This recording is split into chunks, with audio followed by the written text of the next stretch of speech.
Muy linda, profe. Bueno, me alegro mucho.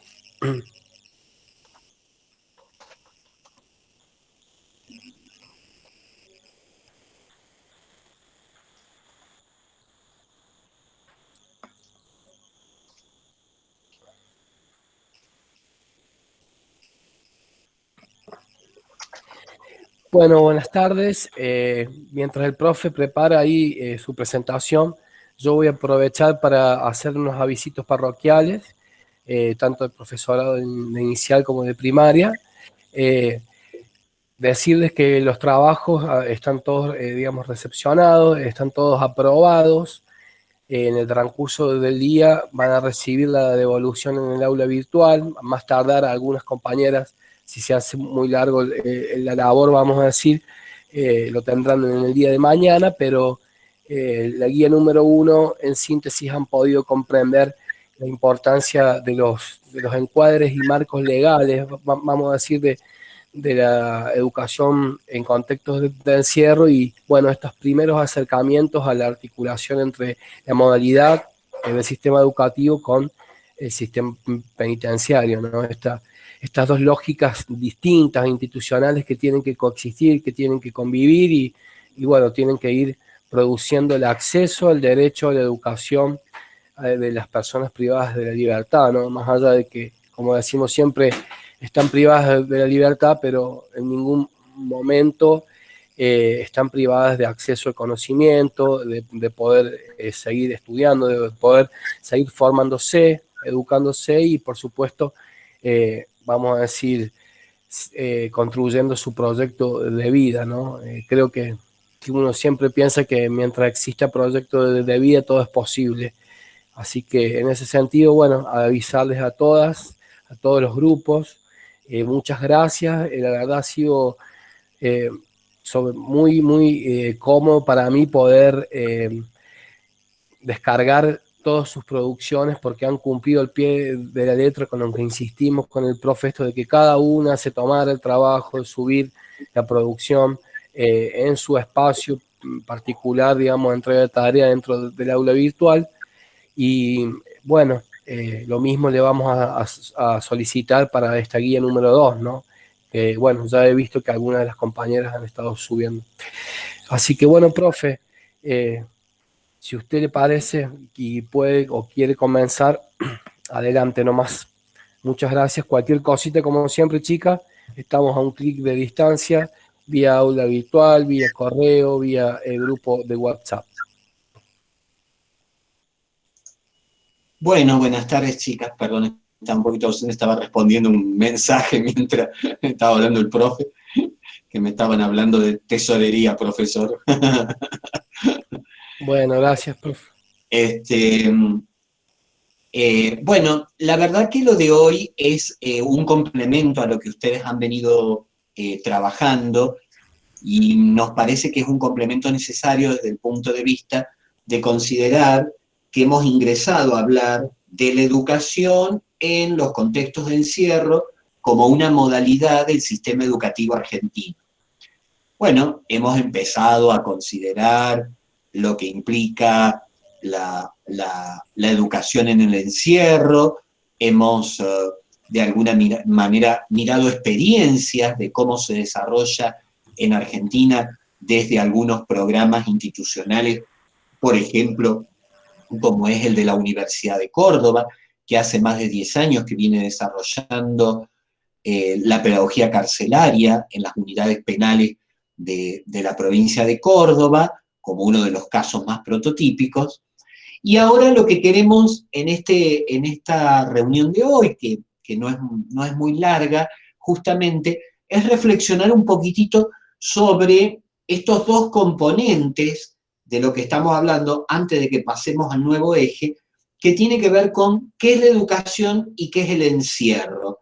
Pero revisarlos un poquito desde el punto de vista histórico y desde el punto de vista teórico, concretamente, ¿no? ¿Qué quiero decir con esto? ¿Qué queremos decir con esto? Que estamos hablando que la resolución o la realización de la idea de educar en contextos de encierro es bien del siglo XX, fines del siglo XX y comienzos del siglo XXI. Es decir, que es muy reciente. Si ustedes quieren, yo diría, es algo de los últimos 30 años. Pero la educación es mucho más antigua y las técnicas y las tácticas de encierro también son mucho más antiguas. Entonces, lo que hoy queremos es como revisar a esto que ustedes ya estuvieron viendo, que estaba unificado, cómo se pueden relacionar en la historia desde el punto de vista del origen o el nacimiento. ¿A qué hago relación con esto que estoy diciendo? Vamos a, de alguna manera, retrotraernos un poquitito en la historia hacia el siglo XVIII, necesariamente tenemos que ir al siglo XVIII, si se acuerdan un poquito de historia, algo habrán visto en la materia de pedagogía general, también, seguramente algo pueden haber visto en antropología filosófica en relación a esto. ¿Qué es lo que ocurre como acontecimiento histórico en el siglo XVIII? Desde el punto de vista social, desde el punto de vista político y desde el punto de vista histórico, en el siglo XVIII nosotros tenemos nada más y nada menos que el nacimiento de la era moderna, es decir, de la modernidad como tiempo histórico-social. ¿Y qué significa para el siglo XVIII y para la sociedad del siglo XVIII hablar de modernidad? Significa dar vuelta a una página de una forma de pensamiento, de comprender la vida, de comprender lo cotidiano, que tiene que ver fundamentalmente con pensar la organización política, social y económica, y por ende educativa, bajo nuevos cánones, bajo nuevas consideraciones. ¿A qué hacemos referencia cuando estamos dando esta expresión? Hacemos referencia a que en el siglo XVIII nace y se consolida el Estado moderno. Este Estado, que hoy en el siglo XXI reconocemos justamente como la organización política de la vida en sociedad. Hoy hablamos de la República Argentina. ¿Y qué es la República Argentina? Es un Estado-nación, es decir, es una forma de organización social y política que se estructura de una manera determinada con un conjunto de instituciones, de normas y de aparato burocrático administrativo que acompaña a esas estructuras del Estado.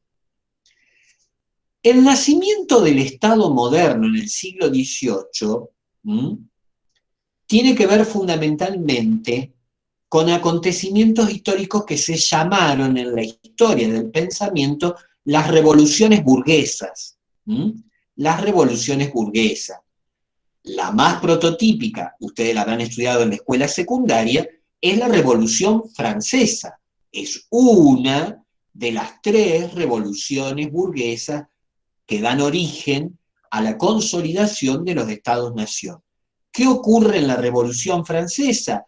La Revolución Francesa es una revolución de índole social. Es decir, con la Revolución Francesa, los habitantes de la Francia de la época terminan, rompen, quiebran la estructura del pensamiento monárquico y tratan de instaurar las bases hacia lo que es una sociedad de democracia, que hoy llamamos democracia moderna, pero en esa época del siglo XVIII todavía no la conocían de esta manera. ¿Y la revolución en qué consiste concretamente? Consiste en derrocar al rey. Bueno, ellos fueron bastante sanguinarios, le cortaron la cabeza al rey y a la reina, los guillotinaron, y con ese acto público derrocaron una forma de pensamiento instaurada por muchos siglos, ¿no? Las monarquías vienen desde la antigüedad, concretamente. ¿Y qué instauraron en el lugar de la monarquía? La idea de Estado, que es una idea moderna, es decir, de un gobierno representativo del pueblo, de la ciudadanía, en una forma de organización política que responda a las estructuras sociales de cómo la sociedad está constituida. Esa es la Revolución Francesa, que quizás dentro de las revoluciones burguesas es la más fuerte y la más conocida. Ustedes habrán estudiado en la historia del secundario los principios de igualdad, de fraternidad y de libertad, que son los grandes ideales de la Revolución Francesa. Junto con la Revolución Francesa hay otra revolución burguesa que tiene que ver y que se llamó, ya no se da en Francia, sino que se da en Inglaterra, que es la Revolución Industrial, concretamente, que tiene más que ver no con una perspectiva sociopolítica, sino con una perspectiva económica. La revolución industrial también termina con un modelo de pensamiento que es la de el comercio artesanal, la mano de obra manual, y pasa a instaurarse un modo de producción en la vida de ese Estado moderno que tiene que ver con la industrialización, que no es otra cosa que la producción en serie, la mecanización de las herramientas. Rápidamente se va desplazando el trabajo manual por el trabajo de las maquinarias. La revolución industrial se suma a la Revolución Francesa y va consolidando las bases del Estado moderno, de este Estado-nación. Y hay una tercera revolución burguesa que tiene que ver más con nuestros territorios de América, que son las revoluciones de independencia. Las revoluciones de independencia, ¿con qué tienen que ver? Son las primeras luchas políticas de los colonos americanos por desprenderse del régimen monárquico español o portugués. Ustedes se recordarán en la historia del pensamiento europeo y occidental que las colonias americanas estaban gobernadas en Brasil por Portugal y en el resto de América Latina por España. Bueno, las revoluciones de independencia lo que van a hacer, van a cortar los lazos con las coronas europeas y van a empezar a producir sus propios estados-nación.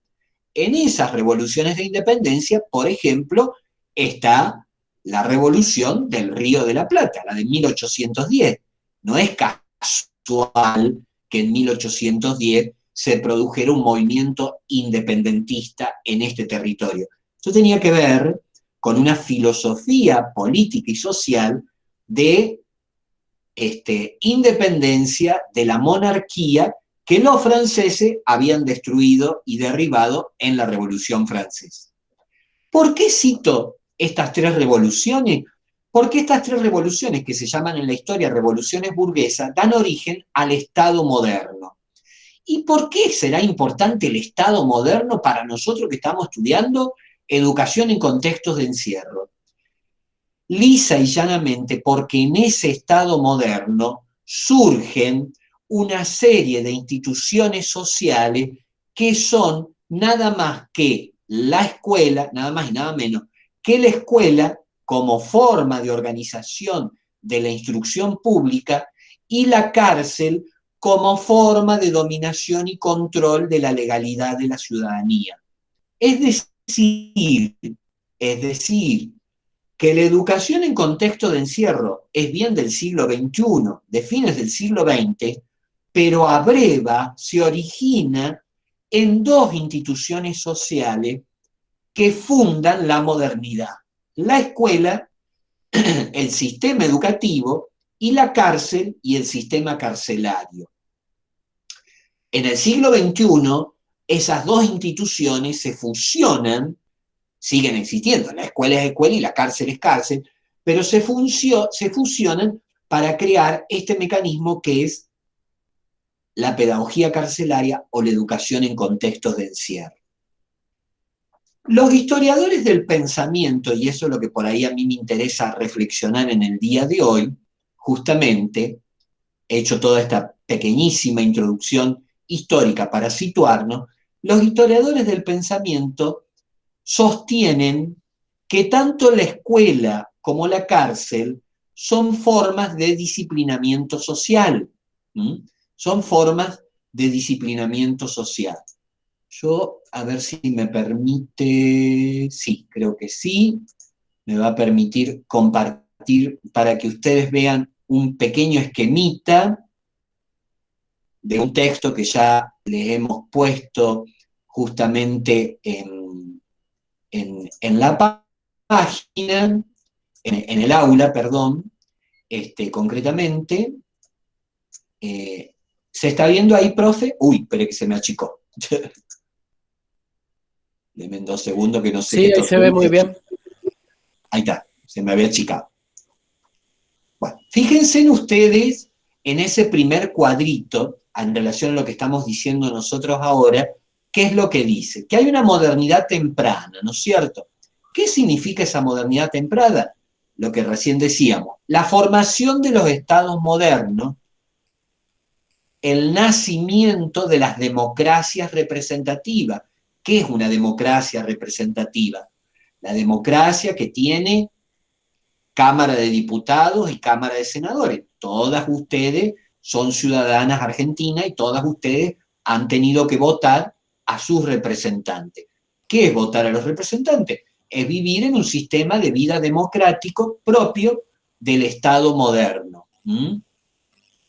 Pero además de la formación del Estado y de la consolidación de las democracias, lo que nos interesa a nosotros para entender la educación en contextos de encierro es que la modernidad instaura formas de contrato social. A lo mejor ustedes en pedagogía, las profes de pedagogía, les hablaron de Rousseau. Y de Rousseau le hablaron del Emilio, que era la forma de bien educar al ciudadano. Pues bien, Rousseau, que es un autor francés, habló justamente del contrato social, de ese contrato social que tiene que ver con, fíjense lo que está en la segunda parte de ese cuadrito, con el ciudadano, con el sujeto de la razón y con el sujeto de la conciencia. ¿Y por qué detenernos en esto? Y porque nosotros estamos hablando en la educación en contextos de encierro, si ustedes revisan lo que han trabajado en los ejes anteriores, de un sujeto que si bien es un sujeto que está privado de la libertad civil, sigue siendo un sujeto de derecho social. Acá hay una paradoja, ¿no? Que nosotros tenemos que comprender que educar en contextos de encierro no es solamente alfabetizar en matemática o lengua, sino que además es educar a un ciudadano en sus derechos sociales. Y eso está a la base de la educación en contexto de encierro. ¿Por qué decimos esto? Fíjense lo que está en esa línea que está marcada aquí en el texto. Porque estamos frente como educadores, a una sociedad soberana, a una sociedad de disciplinamiento y a una sociedad de control. ¿Qué significarán estas tres concepciones que van del siglo XVIII al siglo XX, que es el momento en que nace la educación en contextos de encierro? En primer lugar, hablar de una sociedad soberana tiene que ver fundamentalmente con una sociedad de derechos, con una sociedad fundada en la idea del Estado moderno y con una sociedad civil organizada. Una sociedad civil organizada. ¿Y qué significará civilmente organizada? Con un conjunto de leyes que regulan, ahí viene la palabra contrato social, la forma de vivir en sociedad. Eso es el contrato social de Rousseau concretamente. Ustedes no tienen, lamentablemente, una materia que hable de la historia del pensamiento en el profesorado. Por eso se lo estoy explicando justamente, ¿no? Esa sociedad de soberanía, lo que instaura en el siglo XVIII y en la modernidad, es una forma de pensar cómo el sujeto social se debe mover reglamentariamente en la sociedad del Estado-nación moderno. Ese sujeto, que es un sujeto soberano, y que significa sujeto soberano quiere decir sujeto de derecho, es a su vez, y acá viene la relación con lo nuestro, que es educación, una sociedad disciplinaria. Pero acá disciplinaria no está tomada solamente desde el punto de vista policíaco, restrictivo, sino está tomado desde el punto de vista de que la sociedad del siglo XVIII es una también sociedad moderna desde el punto de vista del surgimiento de las disciplinas. Esto en filosofía se llama enciclopedismo, es decir, la matemática, la lengua, la historia, la sociología, la antropología, la filosofía, la psicología, la lingüística, etcétera, etcétera, etcétera. Es decir que este conocimiento que ustedes que estudiaron en el secundario, de las materias divididas por compartimentos estancos, por campos de saber, no significa otra cosa que esto, una sociedad disciplinaria, es decir, una segmentación del conocimiento en capítulos que hace necesario ser preparado. Ahora bien, ese sujeto soberano y ese sujeto disciplinario, ¿cómo llega a ser soberano y disciplinario? El Estado moderno necesita crear una institución donde se lo instruya, de ahí viene el nombre de instrucción pública, justamente en los derechos y deberes y en las disciplinas de la modernidad. Esa institución de instrucción pública es la escuela, chicas. La escuela nace en el siglo XVIII como una institución moderna y es un aparato de instrucción pública del Estado-nación, donde el sujeto aprende a comportarse según las reglas sociales y el sujeto se alfabetiza en las disciplinas básicas para poder vivir en sociedad. Miren la función histórica de la escuela moderna. Qué importante entenderla. ¿Por qué? Porque en el nacimiento del Estado moderno va de la mano lo social, lo político y lo educativo. Están entrelazados. Están entrelazados. Se produce una sinergia, concretamente, entre estos elementos. Ahora bien, hasta aquí hemos presentado nada más que los dos primeros elementos. ¿Qué pasa con el tercero? ¿Qué es eso de la sociedad de control? Es que acá viene un problemita. Esta sociedad moderna del Estado-nación, donde el individuo circula libremente y se puede instruir en la escuela pública,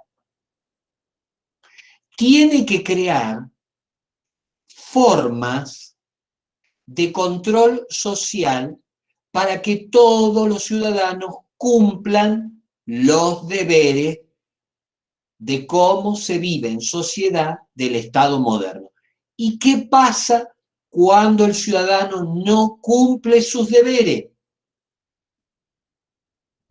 Queda fuera de la norma, de la ley, de la regulación social. Y la modernidad crea, como sí creó el Estado y creó la escuela, un tipo de institución específica para controlar el cumplimiento o incumplimiento de esos derechos civiles y sociales o ciudadanos. Y esa institución, la tercera institución, dijimos el Estado, la escuela, es la cárcel. Es decir, el lugar de pena o de refugio, de control social de la indisciplina desde el punto de vista social. Miren qué importante que es esta modernidad que se gesta por las revoluciones burguesas desde el punto de vista de la creación de tres instituciones que perduran hasta el siglo XXI y que son cotidianas en nuestra vida: el Estado, la escuela y la prisión. Tres instituciones que han pasado casi 300 años y siguen intactas. Son instituciones de la modernidad.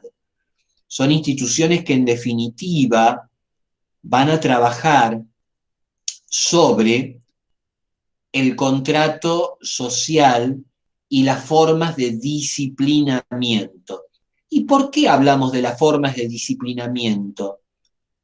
Hay muchos pensadores, tanto en el campo pedagógico como en el campo filosófico, que han hecho grandes estudios y grandes investigaciones que sostienen que la escuela es una sociedad disciplinaria, pero no solamente disciplinaria desde el punto de vista académica, es decir, que enseña matemática, enseña lengua, enseña ética, enseña artes, etcétera, etcétera, sino que es disciplinaria porque también es una forma de control social desde los modelos de instrucción.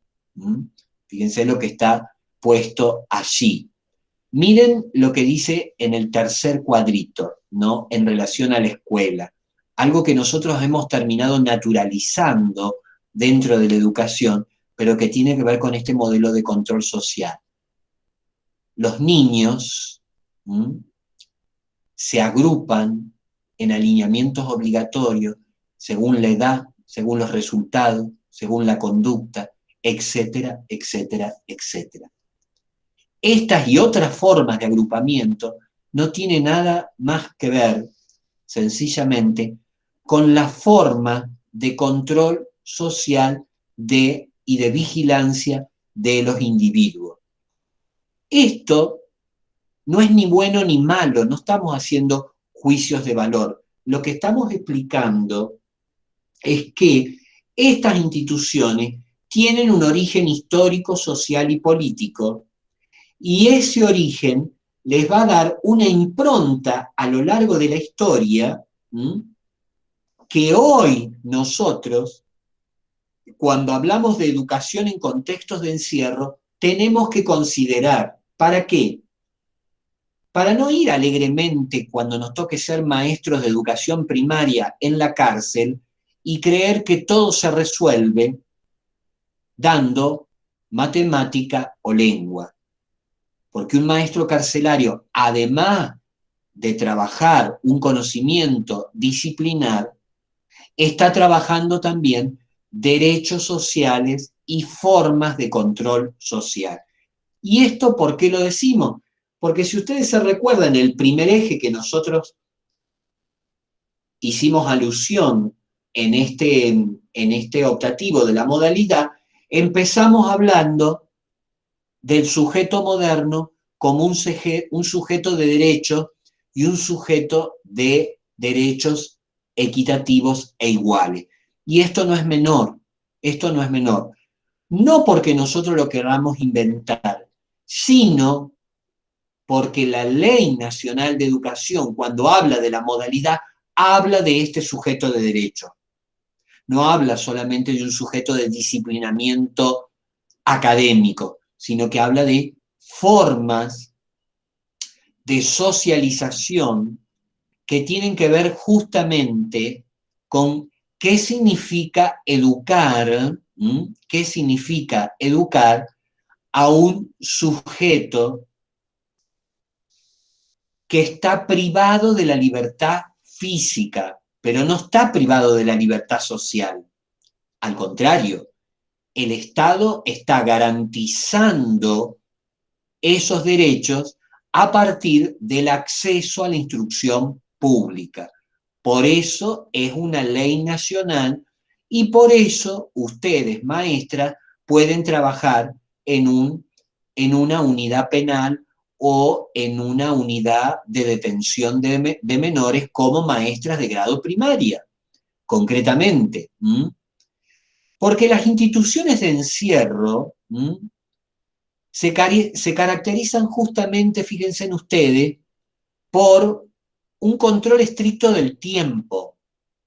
Se caracterizan por un sistema de prohibiciones y de obligaciones, y se caracterizan por un conjunto de prácticas correccionales, porque pareciera que el que está en esa institución se ha desviado del contrato social del cual Rousseau hablaba, es decir, de la norma, de la regulación política que el ciudadano del Estado moderno en la vida democrática se ha dado sobre sí mismo. Ahora bien, ese sujeto es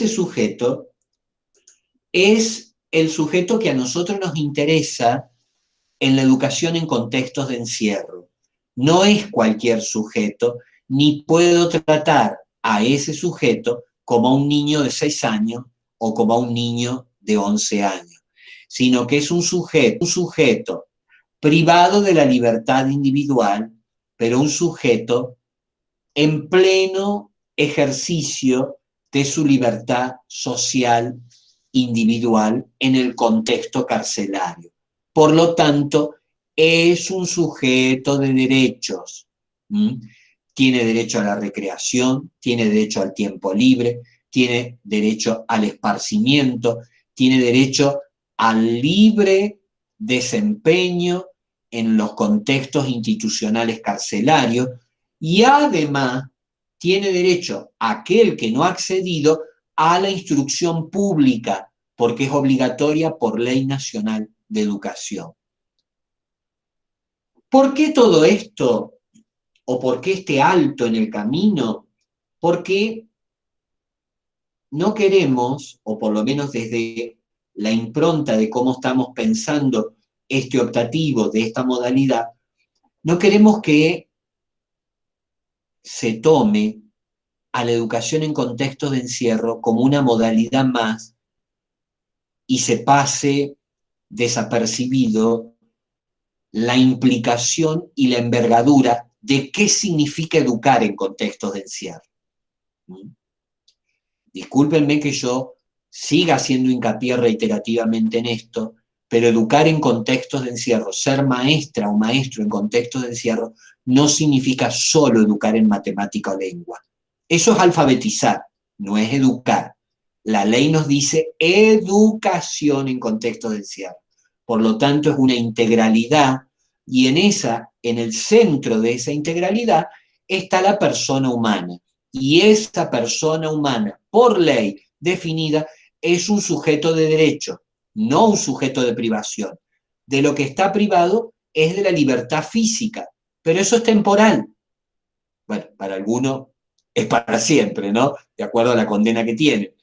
Pero en general es una privación temporal.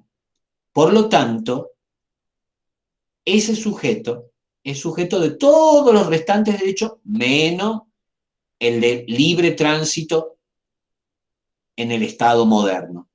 Por eso está recluido en un encuadre que es una institución de la modernidad que se llama cárcel, concretamente, ¿no? ¿Se entienden estos planteos? Quisiera escucharlas a ustedes a ver qué entendieron de esto, qué duda les queda. A ver, ¿sí? Escucho. Me quedé pensando en esto que dice usted, que todos están privados, bueno, algunos para siempre, y me puse a pensar de que sí me gustaría a mí el día de mañana, más allá de que estoy haciendo inicial, que dijo que usted, podríamos nosotros también dar clase en en una institución, en la cárcel, Ujú. en la guardería que hay, Por ejemplo. por ejemplo, claro. Nada, eso me quedé pensando nada más en eso. Qué importante es, Eugenia, esto que estás diciendo, ¿no? Poder, yo digo, ingresar a la unidad carcelaria, sea cual fuere la experiencia que pueda tener alguna de ustedes, pero ingresar pensando a quién voy a educar, y para qué lo voy a educar, y por qué lo voy a educar. ¿Se entiende? Por eso, este optativo dentro de la formación docente, ¿m? No como una pinceladita más, decir, bueno, podés trabajar en la cárcel. No, no, no. A ver, momento. Pongámonos con respeto a ver qué significa esta institución, qué naturaleza tiene esta institución, quién es el sujeto de esta institución y cómo voy a educar en esta institución. Voy a educar de una manera diferente a la ruralidad, voy a educar de una manera diferente al hospital, voy a educar de una manera diferente a la escuela común, y sí, voy a educar en un contexto, te dice, el término te lo aplica, educación en contexto de encierro. Voy a educar con una serie de características particulares, específicas, que hacen a la naturaleza de ese sujeto. Nada más y nada menos. ¿Qué otra reflexión, chicas? A ver, o se me fueron a dormir las siestas. ¿Quién habla? Hay un montón de docentes que se ponen la mano en el corazón y pensar en entrar en un lugar para ver clases. Por ejemplo, en mi caso yo pienso, y sobre el trabajo que tuvimos últimos, al ver los videos y todo eso, creo que a uno le llega más eso, me parece. ¿Viste? De Es que importante. Sí. adentro hay alguien que, en este caso como Diego, el chico que estaba privado de su libertad, Sí. los ejemplos que dan ellos, ¿no? ¿Viste? Es muy bueno todo ese trabajo testimonial, porque nos acerca a una realidad, lo voy a decir como lo siento yo, que de alguna manera hay que desenmascararla socialmente y hay que desmitificarla. Porque también hay toda una representación social de que cuando vos entras en una institución de encierro, perdiste todos tus derechos. No, no perdiste todo tu derecho. Tenés privados algunos de esos derechos, pero no perdiste todo tu derecho porque vos, por más que estés en un contexto de encierro, no dejás de ser persona. Acá está el punto. Vos sos persona, con un límite en algunos derechos por un tiempo determinado, pero en el resto no. Por lo tanto, si sos sujeto de la educación, sos sujeto de la totalidad de lo que significa el acto educativo. Entonces, esto es importante. Esto creo que es como el corolario de lo más... Y es bueno conocer estos testimonios y hay muchos materiales muy ricos. Nosotros después le vamos a presentar otros materiales un poquito más adelante que tenemos seleccionados, que tienen otro nivel de complejidad, pero es bueno conocer y es bueno no, a ver, que hablemos los externos, que hablen desde adentro, porque hay que escuchar la voz propiamente del propio actor institucionalizado, para entender cómo se siente, cómo recibe la educación y cómo yo tengo que trabajar con ese sujeto, ¿no? Cómo tengo que trabajar con ese sujeto. Y esto es muy importante, esto es muy, muy importante. ¿Mm? Que dice Melanie, perdón que estoy recién leyendo, pero mientras hablaba no podía leer. Dice, qué importante y qué privilegio poder tener y hacer esta materia entonces. Creo que en otros profesorados no tienen estas posibilidades y está buenísimo aprovecharlo.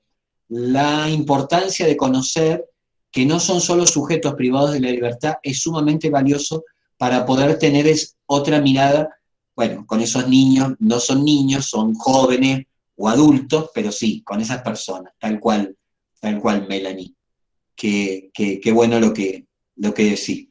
Dice que se escucha mal, ay, qué lástima, no sé, algunos ponen en el chat, dice que se escucha mal, profe.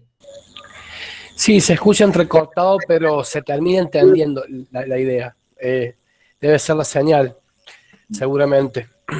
Pero bueno, muy importante la exposición, comprender esto desde una mirada histórica, cómo se ha devenido en el tiempo, ¿no?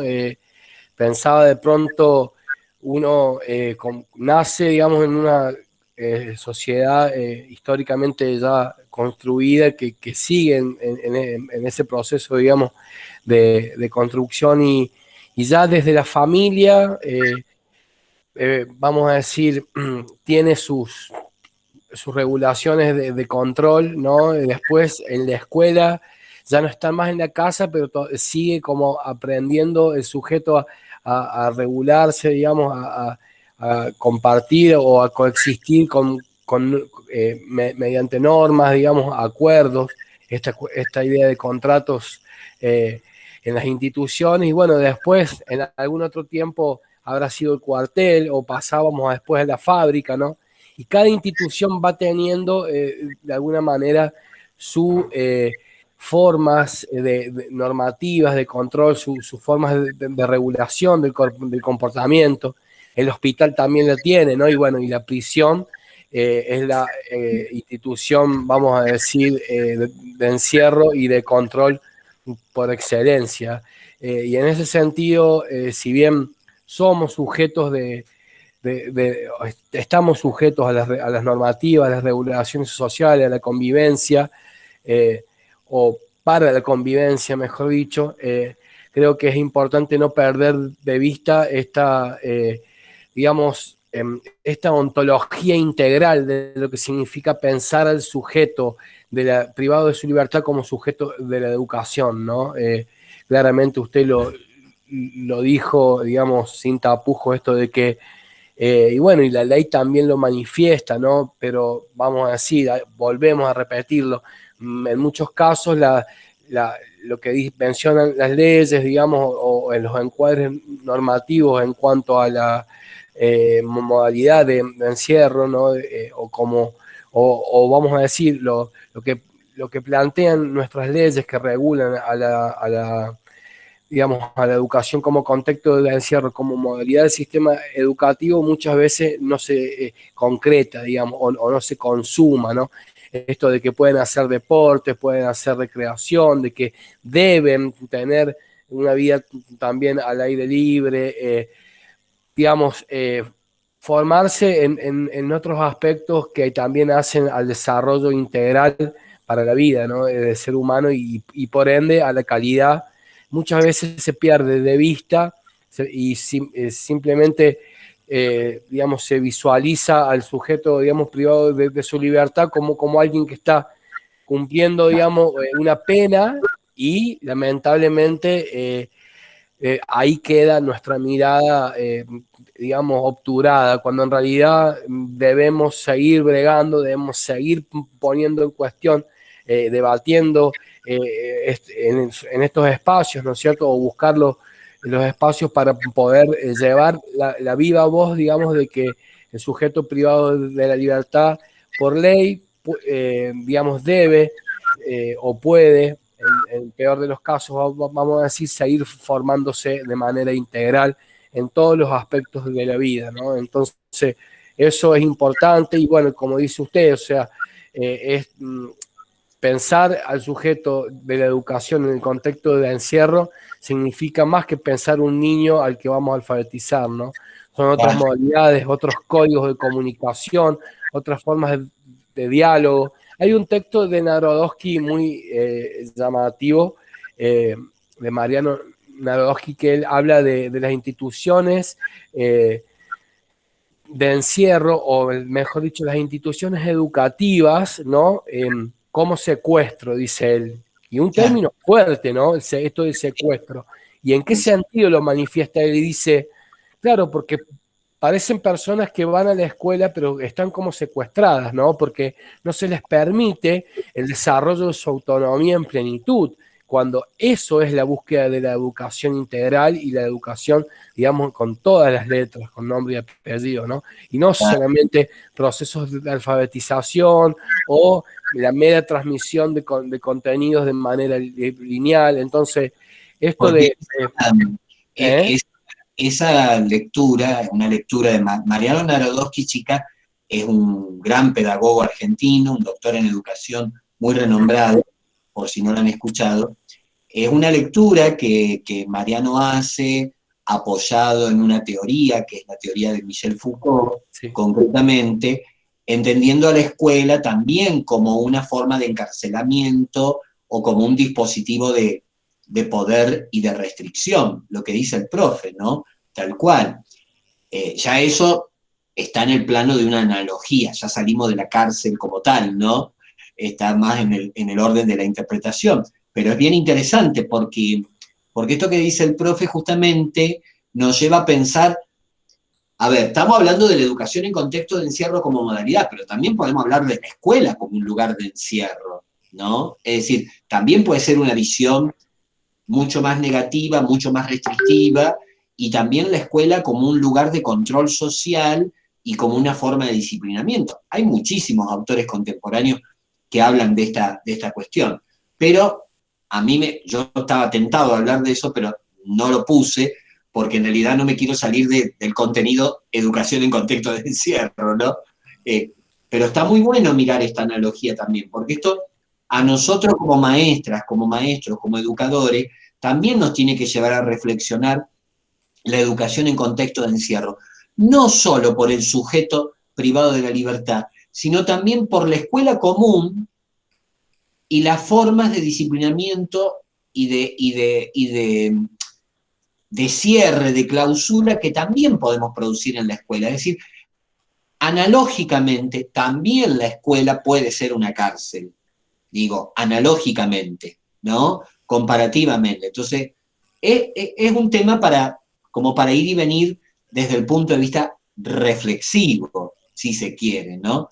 Y como decía, creo que era Melanie que decía recién, es muy importante que nosotros como maestros nos formemos en pensar esta diversidad del sujeto de la educación, ¿no? El profe Nico recién hacía relación al chico del hospital, el chico del hospital, el chico de la escuela del campo, el joven de la cárcel. A ver, yo, maestra, educo a cualquiera de ellos. Yo estoy capacitada para trabajar en un modelo de instrucción pública en cualquiera de esos ámbitos. Pero es importante ver, como recién decía el profe, cómo llego a cada uno de esos ámbitos entendiendo el contexto, entendiendo la filosofía, entendiendo el lenguaje y entendiendo las características propias, ¿no? Fíjense ustedes que si ustedes ahora vuelven a leer la Ley Nacional de Educación, ustedes van a redescubrir que cuando la ley habla de la modalidad de educación en contextos de encierro, no pone el acento en la privación de libertad, pone el acento en el sujeto de derecho. La privación de libertad es una circunstancia, pero a la educación no le interesa la privación de libertad. A la educación lo que le interesa es el sujeto de derecho. Entonces, ojo con eso, porque de acuerdo a dónde pongamos el énfasis, es también el modelo de maestro que vamos a hacer.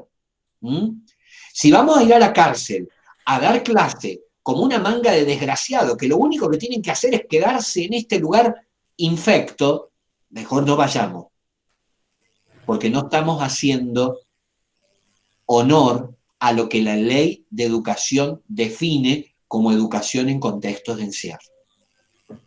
Educar en contextos de encierro es educar a un sujeto de derecho. Entonces, atención con esto. Lo digo así fuertemente, pero no es menor, porque acá se juega, y lo digo porque a mí me ha pasado, chicas, o sea, yo no estoy poniéndolo afuera, es decir, a mí me ha llevado tiempo entender esto, porque yo también me eduqué en esa escuela tradicional, colonial, clásica, donde el que iba a la cárcel era porque algo habrá hecho. Ya sé que hizo algo, pero el hecho de que haya hecho algo no le quita sus derechos sociales. ¿Entienden? Este es el tema que trabaja justamente en esa articulación la educación en contextos de encierro como modalidad educativa. Entonces, la charla de hoy era como volver, vimos el primer eje, vimos el segundo eje, volver sobre esos dos ejes, ahora remirándolo desde la historicidad y desde la funcionalidad de estas instituciones en el aparato del Estado moderno, donde la escuela es un instrumento, la cárcel es otro y el Estado es otro. Entonces, que puedan ir y venir del pasado al presente para ubicarse cuando hablamos de la educación en contextos de encierro, de qué estamos hablando, porque no es una mera definición, es toda una impronta, es una característica y es todo un modelo educativo de cómo trabajo la educación básica en ese contexto, concretamente. Nosotros le hemos acercado, gracias al profe que consiguió unos materiales hermosos, concretamente, no sé dónde los habrá robado, de por ahí que los ha conseguido, que tiene que ver, les hemos colgado este eje en la página, dice eje 3, concretamente escuela y cárcel como instituciones modernas, y le hemos colocado un capítulo, un volumen, que es el módulo 1 de una formación sistemática de educación en contextos de encierro, y nosotros le vamos a pedir que esto lo hacen libremente, no hay una guía de trabajo, no, porque esto es un objeto de reflexión en este momento, no es que ustedes tengan que dar cuenta. Le vamos a pedir, ya le vamos a poner la consigna para recordar nada más, pero no es tarea para entregar, que lean el capítulo 3 de ese módulo, justamente porque el capítulo 3 resume, yo algún cuadrito de ese capítulo 3 es el que recién les mostraba en pantalla. Resume esto, de dónde viene la escuela, de dónde viene la cárcel y qué significa esto hoy. Y es un buen momento porque estamos promediando la cursada de este optativo. Y es bueno que ahora que hemos visto un poco de qué trata, reflexionemos sobre la naturaleza de estas instituciones, sobre la dinámica de estas instituciones, para después relanzar el eje de lo que va a continuar. Entonces, lo que sí le vamos a pedir, y lo vamos a dejar como consigna para las que no han asistido hoy al encuentro sincrónico, es que tomen ese material que está puesto en la página y que lean, pueden leer todo el material si quieren, pero un material largo, pero que lean el capítulo 3, donde trabaja la escuela y la cárcel como instituciones de la modernidad, para poder comprender esto que hemos estado diciendo, a lo mejor no del todo bien dicho, que hemos dicho a los profesores y que los autores lo escriben mucho mejor que nosotros, ¿no? Esta es la idea, profe, ¿no? Sí, justamente el material es muy, muy rico en todo sentido. Creo que pueden las estudiantes ahí, las chicas, empezar a profundizar y comprender sobre esto que usted versaba, que es la historia de la escuela y de dónde viene, ¿no? La institución de encierro, y sobre todo pensarlas en la actualidad, ¿no? Que es lo que nosotros pretendemos que las chicas realicen. Entonces, no sé si les parece, si usted cree, profe, conveniente, después podemos hacer un foro libre, de debate, abierto, para que intercambien algunos comentarios ahí en el aula, sí, digamos, luego de la lectura del capítulo 3 del módulo 1, ¿no? Si quieren, digamos, un foro como para... Epa. Para que libremente entonces viertan las opiniones de lo que han leído. Está bueno, está muy bueno. Sí. Muy buena iniciativa. Sí, como para que después nos podamos leer, incluso los profes podamos participar y ir vinculando, ir articulando, ahí complementando ideas y siempre, como yo digo, siempre me gusta en realidad decir así, muchas veces aprendemos más de los compañeros que de los mismos profes. Alimenta, uno fija ideas y bueno, va apropiando, internalizando conceptos que los vincula con otros, logrando, digamos, una comprensión más integral, ¿no? Buenísimo, buenísimo. Así que, bueno, yo me comprometo a hacer el favorito. Genial, genial, genial. Hacemos eso. Así que, bueno, chicas, les queda ese material, después el profe le sube la charla de hoy, si la quieren volver a mirar.